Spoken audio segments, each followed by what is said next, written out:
अब चलते हैं कि प्रभुत्व संपन्न क्या है, जिसको बनाने के लिए भारत के संविधान में लिखा गया है और उसकी प्रस्तावना में बड़े क्लियरली जोर शोर से उसका वर्णन आता है कि प्रभुत्व संपन्न बनाने के लिए हम भारत के लोग भारत को प्रभुत्व संपन्न बनाने के लिए, तो प्रभुत्व संपन्न का अर्थ हम लोगों को समझना चाहिए। तो प्रभुत्व संपन्न को अगर हम समझना चाहते हैं तो सबसे बड़ी बात आती है भारत पे। सबसे बड़ी दिक्कत यह है कि भारत क्या है, और अगर हम भारत को समझते हैं कि भारत हमारा देश है जिसमें विभिन्न प्रकार के धर्मों के लोग रहते हैं, तो फिर हमको समझना पड़ेगा कि फिर प्रभुत्व संपन्न क्या है। तो हम देखते हैं कि भारत का संविधान कहता है कि भारत की जो सबसे बड़ी ताकत है, सबसे बड़ा भारत का जो पावर है,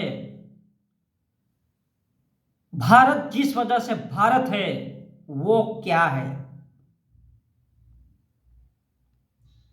तो इसमें निहित है कि भारत की सत्ता, भारत की सर्वोच्च सत्ता, भारत की ताकत अगर कुछ है तो वो है भारत की जनता। According to constitution of India, Bharat की सर्वोच्च सत्ता क्या है? भारत की जनता है। भारत, तो फिर भारत की आस्था क्या होना चाहिए? तो भाई फिर भारत की आस्था क्या है? भारत की जनता है। फिर भारत का भगवान कौन है? इस देश में बताया जाता है कि ये भगवान है, वो भगवान है, साला जूतों से मारो उनको, बताने वालों को। भारत का भगवान कौन है? भारत की जनता है। भारत की आत्मा क्या है? भारत की जनता है। भारत में परमात्मा कौन है? भारत की परमात्मा कौन है? भारत का परमात्मा कौन है? तो भारत की जनता है। भारत का धर्म क्या है? भारत की जनता है। भारत का मजहब क्या है?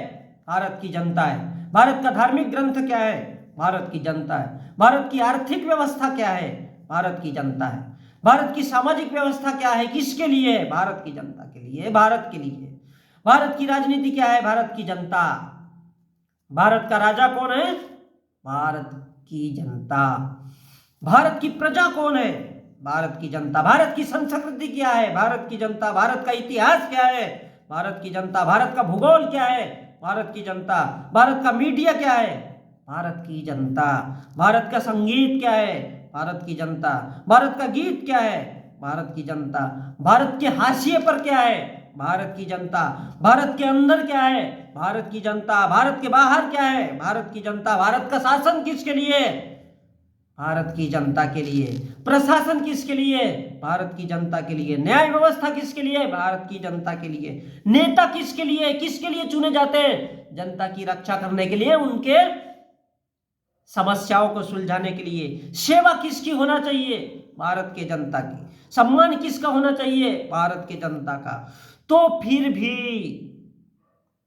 भी सवाल उठता है, फिर भारत में भारत की जनता का बात क्यों नहीं होता? भारत की जनता कौन है? किसान, मजदूर, गरीब,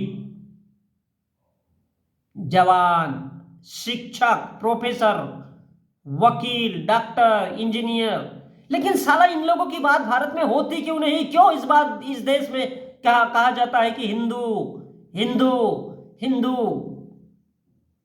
ये क्या है? जानवर है, इस देश का गरीब जानवर है, इस देश का किसान जानवर है। तो फिर इनकी बात होती क्यों नहीं है? इनको पावरफुल बनाने के लिए भारत की जनता में जितने भी लोग आते हैं, महिला हो, पुरुष हो, उसमें शिक्षक हो, इस देश का मजदूर हो, इस देश का गरीब हो, इस देश का किसान हो, फिर उनकी बात इस देश के राजनेता लोग क्यों नहीं करते? इस देश के मीडिया में,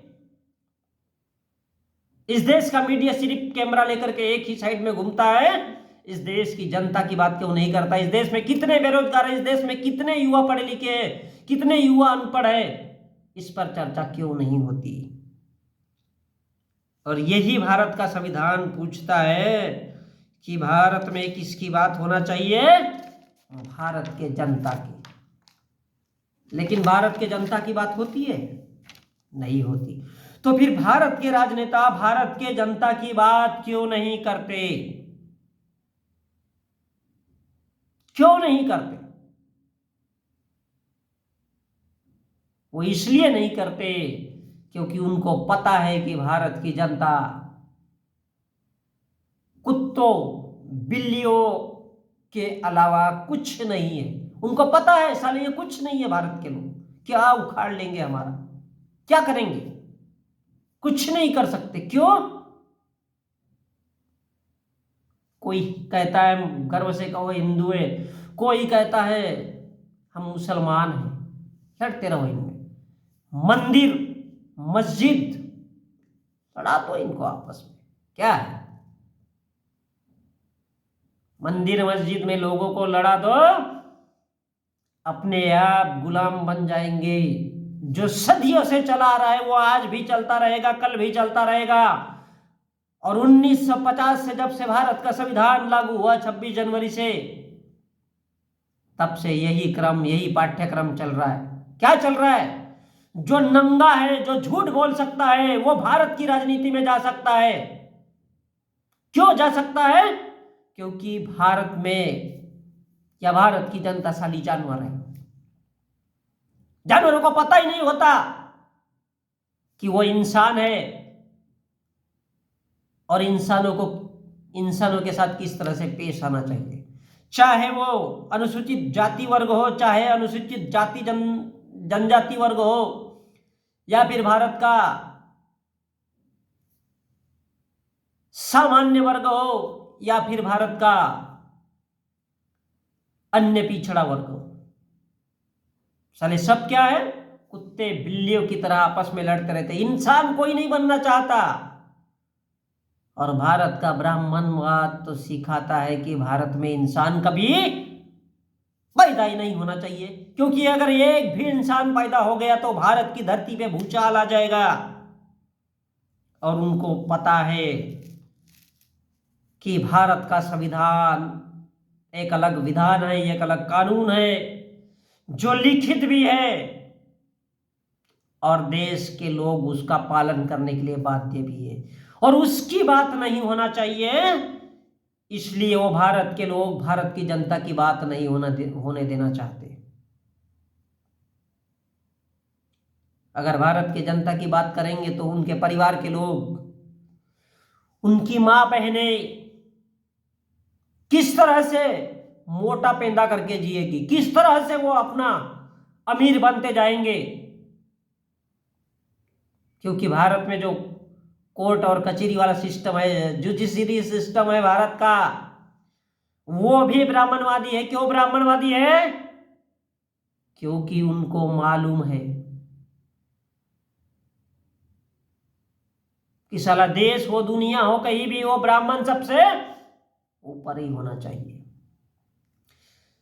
इसलिए जब भारत की सबसे बड़ी ताकत, भारत की शक्ति भारत की जनता है, जो अंदर भी भारत की जनता है और बाहर भी भारत की जनता है, तो सोचने का काम यह है कि भारत से और भारत के विदेशों से, बाहर से क्या निर्यात करना है, क्या लेकर आना है, क्या अच्छी चीजें भारत के अंदर आना चाहिए जिससे भारत की आंतरिक जनता की सुरक्षा हो, उन्हें नौकरियां मिले, उनके काम की चीज हो जिससे उनका भला हो, और भारत की जनता किस प्रकार सेवा की जा सके जिससे भारत की जनता का जीवन उच्च कोटि का बनाया जा सके। तो ऐसी भारत की विदेश नीति, ऐसी भारत की बाहर की नीति क्या होना चाहिए, और विदेशों से क्या खरीदा जाए, क्या लाया जाए जिससे भारत की जनता शिक्षित हो सके, तकनीकी रूप से विकसित हो सके और भारत की जनता उच्च जीवन जी सके। जी, मैं बात कर रहा हूं प्रभुत्व संपन्न की। ये प्रभुत्व संपन्न क्या है? अगर भारत के बाहर से भी कुछ लाना है तो वो भारत के लोगों के लिए होना चाहिए जो उनका जीवन उठाने के लिए होता है।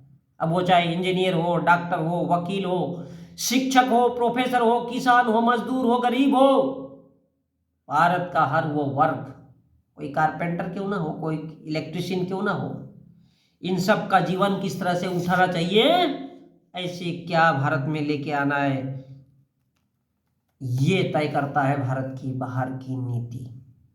इसी प्रकार भारत की अंदरूनी शक्ति की बात अगर करते हैं तो भारत में देखते हैं हम सारा धर्म है। अब धर्म बोले तो क्या है? दादागिरी, गुंडागिरी, हिंदू, मुस्लिम, सिख, ईसाई, जैन, पारसी, बौद्ध, आस्तिक, नास्तिक और छोटे छोटे पंथ, ये सब मिला करके, और इनको मानने वाले जो लोग हैं, जो भारत की जनता है, वो भारत की अंदरूनी शक्ति है। लेकिन इनके सबके बीच में मनमुटाव, नफरत, भेदभाव, हिंसा, चाहे वो लिंग के आधार पर हो, चाहे जाति के आधार पर हो, ये नहीं होना चाहिए। क्या नहीं होना चाहिए भारत के लोगों में? चाहे वो धर्म के आधार पे हो, चाहे जाति के आधार पे हो, साला भेदभाव ही नहीं होना चाहिए। क्यों रे बाबा, क्यों तू छोटा बड़ा समझता है? अगर भारत का हिंदू है तो भारत के मुसलमान को अपना भाई समझना चाहिए उसको। अगर वो नहीं समझना चाहता है तो डेफिनेटली ये बुराई भारत के हिंदू में है। अगर वो भारत का हिंदू सोचता है कि मुसलमान उसका भाई नहीं है, इसका मतलब ये है कि भारत का हिंदू साला क्रूर है, जानवर है। अगर उसका साधु संत अगर ये बात कहता है कि तू उसके मस्जिद में क्यों गया, तो डेफिनेटली वो इंसान नहीं है, आतंकवादी है साला। वो होगा अपना धर्म का, हिंदू धर्म का प्रणेता, साधु संत, लेकिन आतंकवादी है अगर वो भारत के किसी व्यक्ति को मुसलमान के मस्जिद में देखता है। और यही भेदभाव की भावना नहीं होनी चाहिए। और यदि ये नफरत, हिंसा, भेदभाव ये सब अगर होता है, जो नहीं होना चाहिए, और अगर ये नहीं होगा तो सब मिलकर के शिक्षा, बेरोजगारी, भूखमरी, गरीबी, मजदूर, किसान, जवान, शिक्षक, व्यापारी, शासन, प्रशासन, सभी का एक दूसरे के प्रति सहयोग करना, एक दूसरे को की मदद करना, एक दूसरे को प्यार मोहब्बत की नजर से देखना, ये भारत की अंदरूनी शक्ति है। अर्थात हम भारत के लोग हैं, ये मैं नहीं, भारत का संविधान करता है। अर्थात हम भारत के लोग भारत को संपूर्ण प्रभुत्व संपन्न बनाने के लिए कोशिश करेंगे, और हम लोग बाध्य हैं। भारत में शांति किस तरह से होनी चाहिए?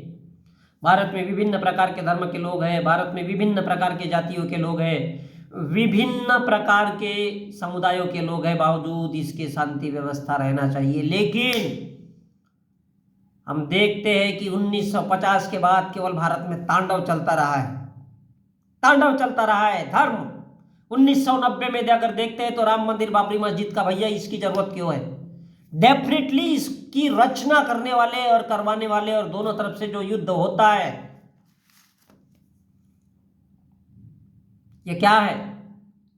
चाहे इसको अगर आधार लेते हैं तो चाहे वो भारत का हिंदू हो या मुसलमान हो, साले दोनों भी आतंकवादी है जी, दोनों भी आतंकवादी है। अगर इस देश में शांति व्यवस्था नहीं हो सकती है तो भारत का सुप्रीम कोर्ट किस काम का? क्या काम है उसका? क्या मोहन भागवत जो कहता है उसकी बातों को इस देश की सलाखों पे चलने देना है, इस देश में बढ़ने देना है? क्या नरेंद्र मोदी जैसा, क्या योगी आदित्यनाथ जैसा इंसान अगर बुलडोजर पे चलता है और उसको चलाता है, उस प्रथा को जन्म देता है, तो फिर भारत के सुप्रीम कोर्ट का कर्तव्य क्या है? ये सोचने लायक बात है कि भारत का सुप्रीम कोर्ट क्या है? कहीं ना कहीं हिंदू धर्म की ही एक शाखा है जो सिर्फ साधु संतों को बढ़ावा दे सकता है, भारत के संविधान को नहीं। आज आजादी को 75 साल हो गए। भारत के सुप्रीम कोर्ट ने कितने लोगों को, ऐसा कहने वाले को जो गुंडा मावाली तत्व है, उनके लिए क्या किया? किस आधार पे सुप्रीम कोर्ट को बताना चाहिए इस देश के लोगों को, इस देश के सुप्रीम कोर्ट को बताना चाहिए, इस देश के हाई कोर्ट को बताना चाहिए कि भारत का संविधान क्या कहता है, इस देश के मीडिया में किसकी चर्चा होना चाहिए। ये जवाबदारी अगर सुप्रीम कोर्ट अपने ऊपर नहीं ले सकता तो देश सुप्रीम कोर्ट के जजों, जानवरों, अपना इस्तीफा दे दो। किस काम के हो तुम लोग? अगर भारत के संविधान की व्याख्या नहीं कर सकते, इस देश का मीडिया अगर भारत के संविधान का व्याख्या अगर नहीं कर सकता है, तो तुम्हारी क्या आवश्यकता है? लगता नहीं है कि तुम लोग भी इस देश में सिर्फ हिंदू धर्म को बढ़ावा देना चाहते हो। शर्म की बात है। अगर ऐसा है तो चुल्लू भर पानी में डूब मरो सालो।